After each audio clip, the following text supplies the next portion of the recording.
നൂറ് സാദാത്ത് പൊന്നരായ ബായാർ തങ്ങൾ പാപ്പ അവരുടെ വല്യപ്പ മറവിട്ട് കിടക്കുന്നത് അച്ചിപ്പുറ കല്ലാർമംഗലം പള്ളിയിലാണ്.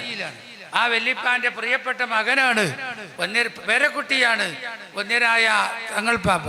തങ്ങൾ പാപ്പാന്റെ ഉപ്പയും വലിയ മഹാനും വലിയ കറാമത്തുമുള്ള വലിയ മഹാനായിരുന്നു. അവര് ആ കുടുംബം ബുഖാരി കുടുംബം കരുവന്തിരുത്തി പാരമ്പര്യത്തിൽ നിന്ന് വന്ന ഉള്ളാൾത്ത പാപ്പാന്റെ കുടുംബത്തിനോട് ബന്ധപ്പെട്ട കുടുംബമാണ് നൂറ് സാദാത്ത് തങ്ങൾ പാപ്പാന്റെ കുടുംബം. അർഹമുറാഹിമീനായ അല്ലാഹു റബ്ബുൽ ഇസ്സത്ത് ഒരു വിശ്രമമില്ലാതെ ഈ ഉമ്മത്ത് വിളിച്ചോടത്തൊക്കെ വല മജ്ലിസിലൊക്കെ നേതൃത്വം നൽകി നമുക്ക് വേണ്ടി പ്രവർത്തിച്ചു കൊണ്ടിരിക്കുകയാണ്. എന്താ നടക്കുന്നത്? നമ്മുടെ തഹ്ഫീദുൽ ഖുർആൻ കോളേജിന്റെ ഔപചാരികമായ ഉദ്ഘാടന കർമ്മം വന്യരായ സയ്യിദ് ബായാർ തങ്ങൾ പാപ്പ നിർവഹിക്കുന്നു. വന്യരായ തങ്ങൾ പാപ്പ തഹ്ഫീദുൽ ഖുർആൻ